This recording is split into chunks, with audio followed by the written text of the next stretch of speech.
जय हिंद, वंदे मातरम, राम राम, नमस्कार मेरे सभी प्यारे साथियों को। उम्मीद करता हूँ आप सभी स्वस्थ होंगे, मस्त होंगे। Indo Tibetan Border Police force ITBPF के अंदर आपके लिए एक और नई भर्ती आ चुकी है।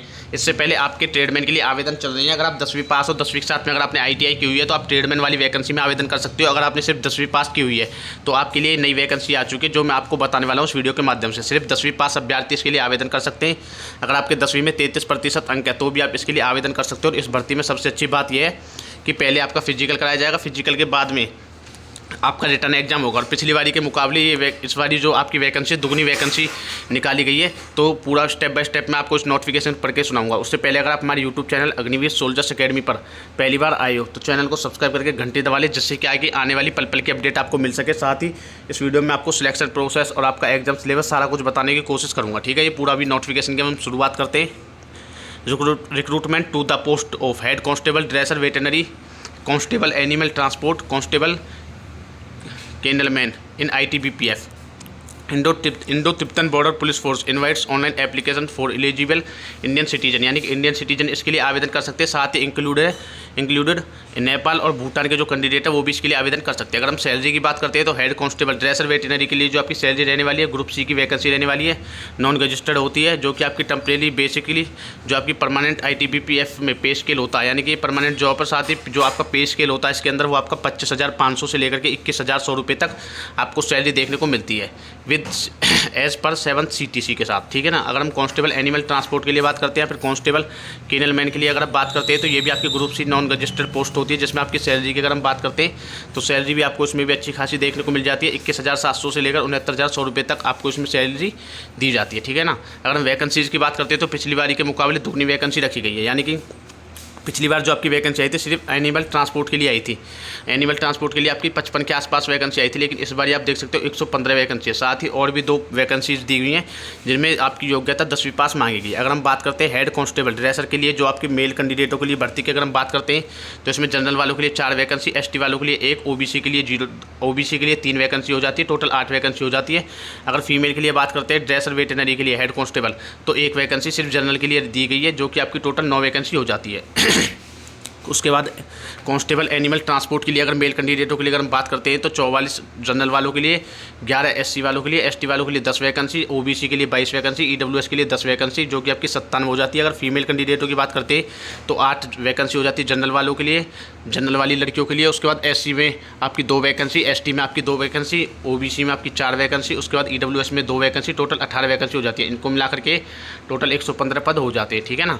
उसके बाद जो आपकी तीसरी नई वैकेंसी रखी गई है वो सिर्फ मेल कैंडिडेटों के लिए है। इसमें मेल कैंडिडेट आवेदन कर सकते हैं एनिमल केनलमैन के लिए, जो सिर्फ ओनली फॉर मैन के लिए। इसमें जनरल के लिए 3 वैकेंसी है, OBC के लिए 1 वैकेंसी, टोटल 4 वैकेंसी हो जाती है। अगर आप इनको जोड़ो तो आप देख सकते हो 115 और 9 आपके 124 हो जाते हैं। 124 और 4 128, यानी कि टोटल 128 पदों पर भर्ती निकाली गई है, जो कि सिर्फ 10th पास है। इसके लिए आपको आवेदन कौन सी वेबसाइट पर जाकर के करना होगा तो जो आपकी वैकेंसी वेबसाइट दी हुई है रिक्रूटमेंट ITBPolice.nic.in, इस वाली वेबसाइट पर जाकर के आप इसके लिए आवेदन कर सकते हो। ठीक है ना। इसमें साथ ही मैं आपको बता दूं 10% आपकी रिजर्व वैकेंसी रखी गई, जो कि आपकी एक्स सर्विसमैन के लिए रहने वाली है। उसके बाद अगर हम बात करते हैं एप्लीकेशन फ़ीस की तो 100 रुपये आपकी एप्लीकेशन फ़ीस रहेगी। 100 रुपये बताऊँ किसके, ये 100 रुपये आपकी जनरल यानी कि अनरिजर्व कैटेगरी से लिए जाएंगे। और आपके दूसरा हो जाता है आपके OBC। अगर आप OBC, EWS या जनरल से आते हो तो आपको 100 रुपये फ़ीस देनी होगी। अगर आप SC ST से आते हो या फिर आप फीमेल कैंडिडेट इसके लिए आवेदन करते हैं तो उनसे कोई भी शुल्क नहीं लिया जाएगा, यानी कि बिल्कुल फ्री है। उसके बाद अगर हम बात करते हैं तो क्वालिफिकेशन की तो हेड कांस्टेबल ड्रेसर वेटनरी के लिए उम्र सीमा आपकी 18 से 27 साल रखी गई है। 12वीं पास बच्चे इसके लिए आवेदन कर सकते हैं, लेकिन 12वीं के साथ में आपके पास में पैरा वेटनरी कोर्स और डिप्लोमा यानी कि आपने कोई कोर्स किया हुआ है, डिप्लोमा किया हुआ है, आपके पास कोई सर्टिफिकेट हो तो ही आप इसके लिए आवेदन करिए ड्रेसर वेटनरी के लिए। ठीक है। एनिमल ट्रांसपोर्ट के लिए अगर हम बात करते हैं तो उम्र सीमा 18 से लेकर के 25 साल, यानी कि आपको उम्र सीमा में भी छूट देखने को मिलेगी। किस किस को छूट देखने को मिलेगी वो मैं इस वीडियो के माध्यम से बताऊँगा। तो एनिमल ट्रांसपोर्ट के लिए अगर आप आवेदन करना चाहते हो तो उम्र सीमा 18 से 25 साल होनी चाहिए। सिर्फ 10वीं पास बच्चे इसके लिए आवेदन कर सकते हैं। सिर्फ 10वीं में अगर आपके 33% या 34% अंक है तो भी आप इसके लिए आवेदन कर सकते हो। अगर आप कैंडलमैन के लिए बात करते हैं तो उम्र सीमा इसमें 18 से लेकर के 27 साल मांगी गई है।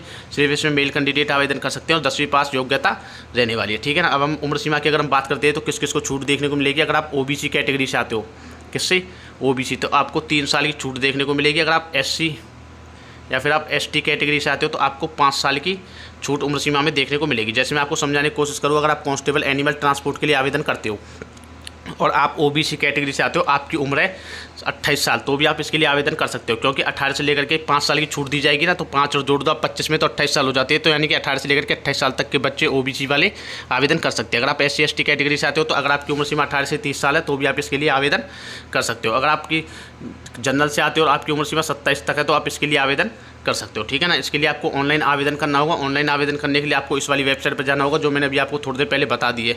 उसके बाद क्या होगा, ऑनलाइन आवेदन इसके कितनी तारीख से स्टार्ट होंगे, सबसे पहले उसके बारे में बात कर लेते हैं। सिलेक्शन प्रोसेस की अगर हम बात करते हैं तो यहाँ पर आप देख सकते हो, सबसे पहले आपका फिजिकल एफिशिएंसी टेस्ट होगा, उसके बाद फिजिकल स्टैंडर्ड टेस्ट, यानी कि running, height, weight, long jump होती है इसमें, साथ ही हाई जंप भी होती है। उसके बाद आपका क्या होगा, डॉक्यूमेंट वेरिफिकेशन होगी। उसके बाद आपका मेडिकल एग्जामिनेशन होगा। मेडिकल एग्जामिनेशन के बाद आपकी ज्वाइनिंग होगी, यानी कि आपका रिटर्न एग्जाम होगा। रिटर्न एग्जाम के बाद आपके डॉक्यूमेंट वेरिफिकेशन, उसके बाद मेडिकल एग्जामिनेशन, उसके बाद आपका सिलेक्शन होगा। ये इसमें सिलेक्शन प्रोसेस रहने वाला। उसके बाद अगर हम बात करते हैं तो एप्लीकेशन कब से स्टार्ट होने वाले हैं, तो इसके जो फॉर्म स्टार्ट होने वाले हो 12 अगस्त से। 12 अगस्त 2024 के बाद से आप इसके लिए आवेदन कर सकते हो, 12/8/2024 रात को 12 बजे से, यानी कि आपको 11 अगस्त रात को 12 बजे के बाद से आप इसके लिए आवेदन कर सकते हो। 10 सितंबर 2024 रात को 11:59 तक आप इसके लिए आवेदन कर सकते हो। लास्ट डेट जो आपकी रहने वाली है वो 10 सितंबर रहने वाली है, ठीक है ना। अगर इसमें हम फिजिकल स्टैंडर्ड की बात करते हैं तो फर्स्ट फेज़ में जो आपका पहले फेज़ में होगा वो आपकी रनिंग होगी। सबसे पहले रनिंग आपको 1600 मीटर की करनी होगी मेल कैंडिडेटों को, जो कि उन्हें 7.5 मिनट का टाइम दिया जाएगा। लॉन्ग जंप के लिए आपको 3 चांस मिलेंगे। लॉन्ग जंप आपकी 11 फीट की रहेगी,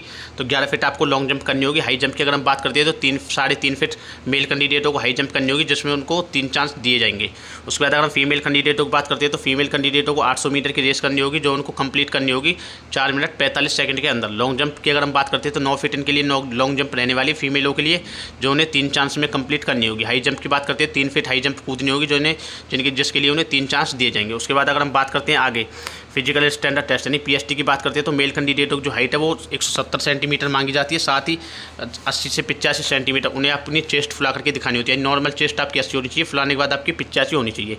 अगर ST मेल की अगर हम बात करते हैं तो अगर आप मेल कैंडिडेट हो ST कैटेगरी से आते हो तो आपकी जो हाइट है 162.5 सेंटीमीटर मांगी जाती है, साथ ही में 76 सेंटीमीटर आपकी चेस्ट होनी चाहिए, फुलाने के बाद में आपकी 81 सेंटीमीटर चेस्ट होनी चाहिए। अगर फीमेल की बात करते हैं तो फीमेल की हाइट जो आपकी मांगी 157 सेंटीमीटर मांगी गई है, साथ ही ST अगर फीमेल कैंडिडेट और ST कैटेगरी से आते हो तो 150 सेंटीमीटर हाइट है, तो भी आपका काम चल जाएगा, ठीक है ना। ये इसमें हो जाता है। उसके बाद अगर हम बात करते हैं तो आपका उसके बाद में होगा आपका क्या एग्जाम होगा। एग्जाम के लिए जैसे ही आपको पूरा नोटिफिकेशन आ जाएगा तो उस टाइम पर मैं आपके लिए एक वीडियो बना करके बता दूंगा। एग्जाम की अगर हम बात करते हैं तो ज़्यादातर आपके में GK GS पूछी जाती है। उसके बाद दूसरा जो होता है वो आपका मैथ पूछी जाती है, रीजनिंग पूछी जाती है, हिंदी या इंग्लिश में से एक ऑप्शनल होता है। जैसे इसका पूरा नोटिफिकेशन आ जाएगा उस टाइम पर मैं एक वीडियो आपके लिए बना करके बता दूंगा, इसलिए आप हमारे चैनल को सब्सक्राइब कर लें। और आपने अभी तक हमारा टेलीग्राम अकाउंट ज्वाइन नहीं किया तो टेलीग्राम अकाउंट को ज्वाइन कर लें, जिससे आने वाली पल पल की अपडेट आपको सबसे पहले मिल सके। जय हिंद, जय भारत।